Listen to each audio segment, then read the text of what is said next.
Very good morning to all students. We are going to discuss about effects of air pollution. आपण मागच्या क्लासमध्ये causes बघितलेले आहेत air पोल्युशनच्या कॉजेसमध्ये आपण बघितलं. त्यामध्ये दोन प्रकारे एअर पोल्युशन होत असतं. पहिलं असतं त्यामागे हात असतो नैसर्गिक, त्याला म्हणतो आपण नॅचरल कॉजेस. आणि दुसरा जो कॉज होता तो होता मॅन मेड कॉजेस, जे आर्टिफिशियली एन्व्हायरमेंटला पोल्युटेड केलं जातं. याच्यासोबत आता आपल्याला बघायचं की एअर पोल्युशन झाल्याने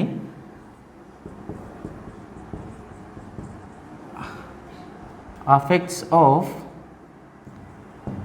एअर पोल्युशन किंवा अफेक्टला आपण इफेक्ट्स ऑफ एअर पोल्युशन देखील म्हणू शकतो. ओके, तर हे आज आपण बघणार आहोत. आता बेसिकली जर बघितलं प्लांट्स आणि ॲनिमल्समध्ये जर सिम्पली आपल्याला बघायचं आहे एअर पोल्युशनचा प्लांट्स आणि ॲनिमल्सवरती काय परिणाम होत असतो. तर पहिल्यांदा तर ॲनिमल्स जर बघितलं, आता हे सपोज करा दीज आर द ॲनिमल्स आणि इकडं आपण कॅटेगरी केली प्लांट्सची. या दोघांमध्ये एअर पोल्युशनचा कोणावरती कसा इफेक्ट होतो ते बघा. इथं ॲनिमलला पहिल्यांदा तर सगळ्यात महत्त्वाचं म्हणजे रेस्पायरेटरी प्रॉब्लेम्स येतील, रेस्पायरेटरी डिसऑर्डर्स होतील. सगळ्यात महत्त्वाचं, कारण ॲनिमल्स जे आहेत त्या ब्रीदिंग करत असतात, रेस्पायरेशन करत असतात. आणि तेव्हा मग एअर पोल्युटेड जर असेल तर त्यांच्या लंग्सना, त्यांच्या नोझल कॅव्हिटीज, त्यांना लंग प्रॉब्लेम सहसा होत असतात. दुसरा प्रॉब्लेम ॲनिमलमध्ये असतो इरिटेशन ऑफ आईज.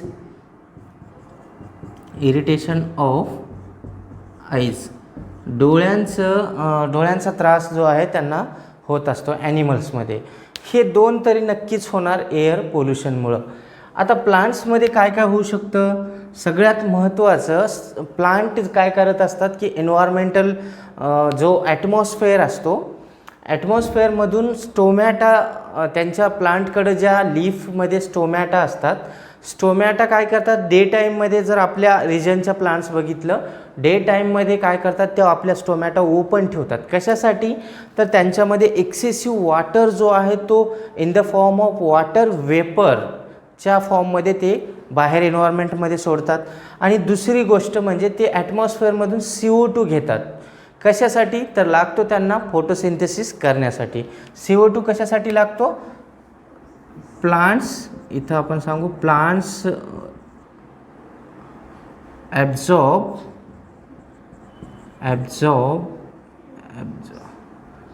असं ॲब्झॉर्ब करा, ॲब्झॉर्ब CO2 फॉर फोटोसिंथेसिस.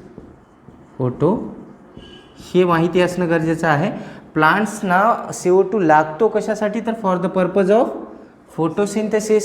फोटोसिंथेसिससाठी त्यांना CO2 लागतो. तर ती CO2 भेटतं कुठं, तर त्यांना भेटतं ॲटमॉस्फेअरमध्ये आहे. आणि त्याला ॲब्झॉर्ब करतात थ्रू द कोणाच्या, स्टोमॅटा. तर सगळ्यात पहिल्यांदा ह्या प्लांट्सना एअर पोल्युशनचा परिणाम काय होतो की त्यांचे स्टोमॅटा क्लोज होतात. कारण पोल्युटेड एन्व्हायरमेंट आहे, त्यांना त्या ठिकाणी एकदम पोल्युशनच दिसतं आहे, खूप सारे पोल्युटंट्स एअरमध्ये असतील तर त्यांचे स्टोमॅटा जे असतात त्या स्टोमॅटा बिकम क्लोज्ड. ते आपले स्टोमॅटा बंद करून टाकतात. ते बंद केल्यानंतर काय होतं, मग आपण सांगितलेलंच आहे की जर CO2 त्यांना मिळत नाही आणि एन्व्हायरमेंट पोल्युटेड आहे म्हणजे लाईट पण त्या प्रमाणाची त्यांना सापडत नाही, ह्याचा परिणाम कशावरती पडणार, डिक्रीज द रेट ऑफ इथं लिहू आपण फोटोसिंथेसिसचा रेट कमी होतो, म्हणजे फूड बनवण्याची प्रक्रिया जी आहे ती डिक्लाईन होते. हे एक परिणाम दिसतो. याच्यासोबत आणखीन काय होतं, यांना जे असतं त्यांच्या ग्रोथवरती परिणाम होतो. ग्रोथ होत नाही म्हणून आपण म्हणू असं करू आपण, retardation of growth. Retardation of growth सोबतच yellowing of leaves. Yellowing of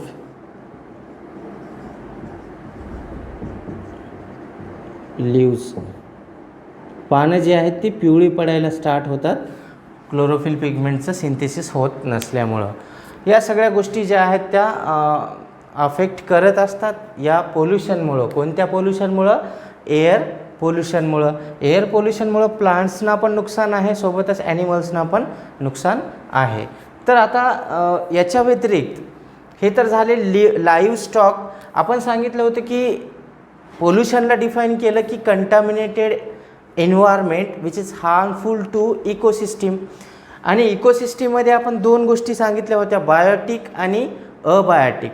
मग बायोटिक तर हे दोन आले, राईट, हे बायोटिक आल्या. मग अबायोटिकच्या कोणत्या असतील? अबायोटिकमध्ये आपल्याला फॅक्टर्स येतात, environmental factors.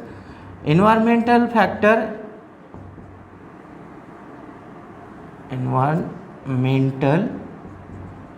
Factors.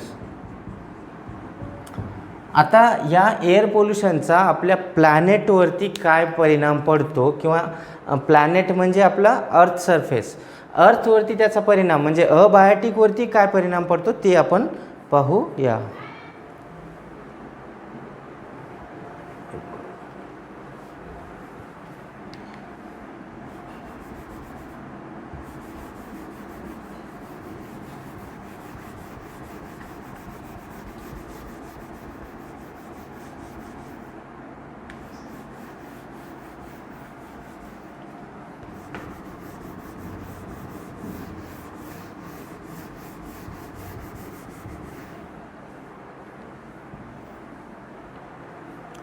Write down heading, effects of air pollution on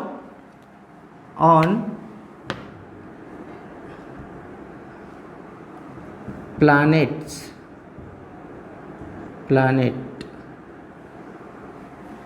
Effects of air pollution on planet. आता इफेक्टच कशाला सोडायचं, लिहून टाकू. Effects of air pollution on planet. प्लॅनेटचा अर्थ आहे आपल्या अर्थ सरफेसवरती त्याचे काय काय परिणाम दिसतात आणि त्याच्यामुळं काय होतं ते आपण बघूया. तर त्यामध्ये सर्वप्रथम म्हणजे पहिला परिणाम दिसतो डिप्लेशन इन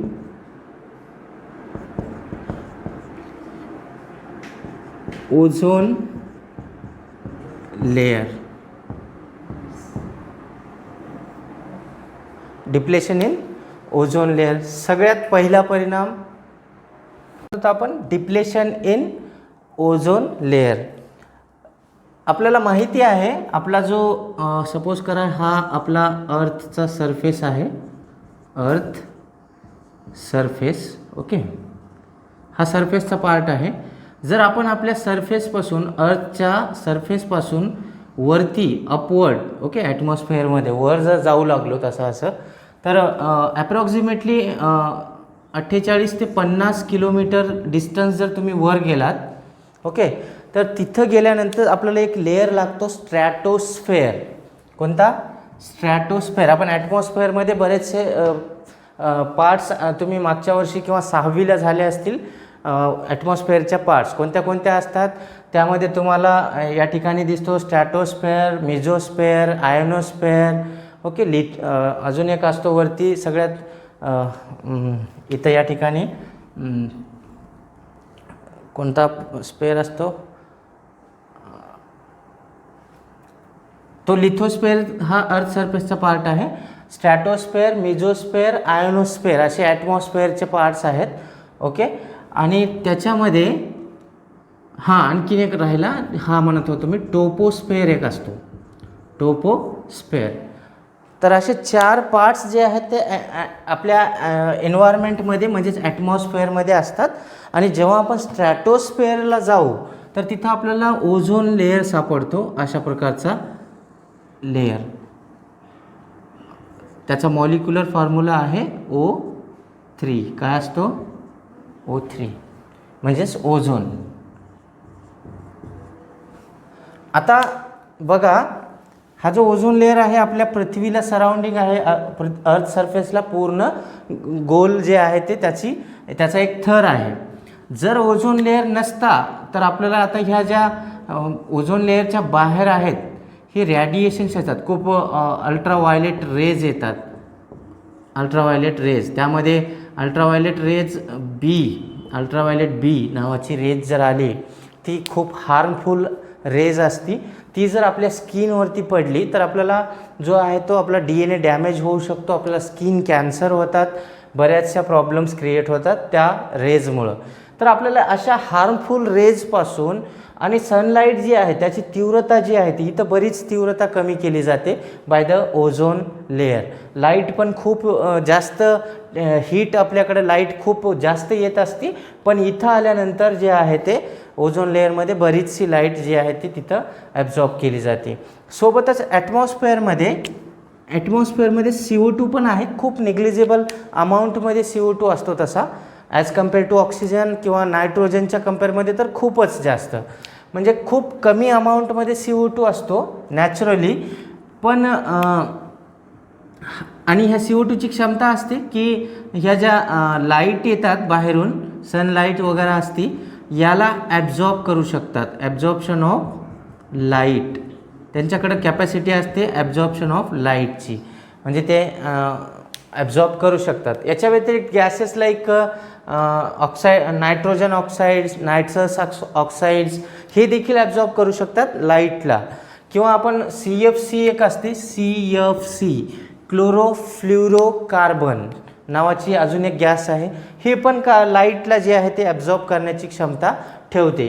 जर हे लाईट जे आहे त्या काही अमाऊंटमध्ये जर CO2 असेल तर तो ठीक आहे, तो ॲब्झॉर्ब करतो आणि तो तेवढी लाईट इथे येऊ देत नाही जेवढी त्याची इंटेन्सिटी असते त्या लाईटची. तेवढी तीव्रता जर आपल्यावरती आली इथली जेवढी होती तर आपल्याला त्याचं बी नुकसान होऊ शकतो. आपले तर प्लांट स्पेसीस तर ज्या ठिकाणी आहेत तिथंच करपून जाऊ शकतात, मरू शकतात, अशी तीव्रता इंटेन्सिटी या लाईटची असते.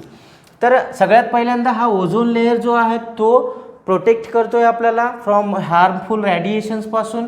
आणि दुसरी गोष्ट म्हणजे जर अमाऊंट CO2चा जसा एन्व्हायरमेंटमध्ये असला पाहिजे तेवढाच असेल तर ठीक आहे, ओके, कारण ते थोडीशी लाईट ॲब्झॉर्ब करतील, मग जी लाईटची इंटेन्सिटी ती कमी होईल. किंवा जेव्हा लाईट इथं पोहोचेल, जेव्हा ती लाईट रिफ्लेक्ट होईल वापस ॲटमॉस्फिअरमध्ये रिफ्लेक्ट होताना त्याला आता हे वापस जाताना इथं यांना ॲब्झॉर्ब करून घेतलं जातं बाय द गॅसेस, ओके. तर सगळ्यात पहिल्यांदा जे बघतोय आपण डिप्लेशन इन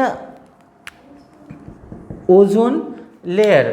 तर या ठिकाणी होतं काय, डिप्लेशन होतं due to the accumulation of ozone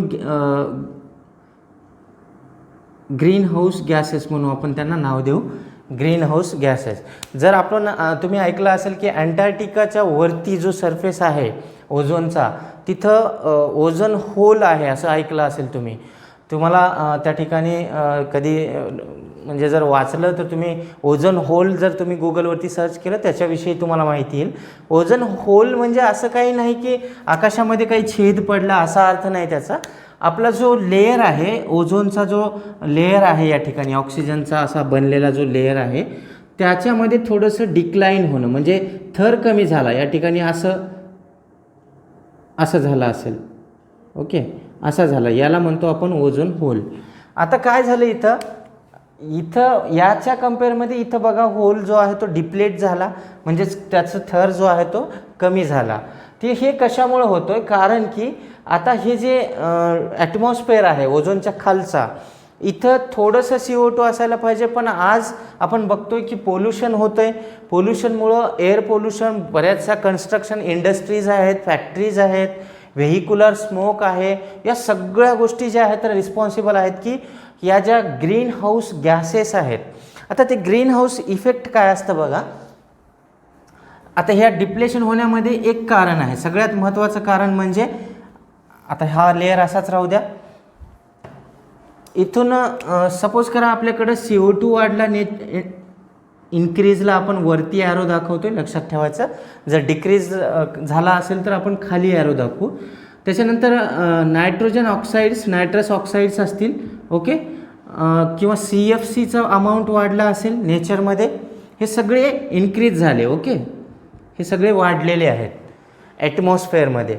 आता जी लाईट इंटेन्सिटी येत आहे ओझोनला पेनिट्रेट करून जी लाईट सरफेसवरती येईल, आता ही सरफेसवरती येणारी लाईट काय होते, सपोज करा ही आली लाईट, ओके, हे आली सरफेसला आणि इथून परत रिफ्लेक्ट केली जाते.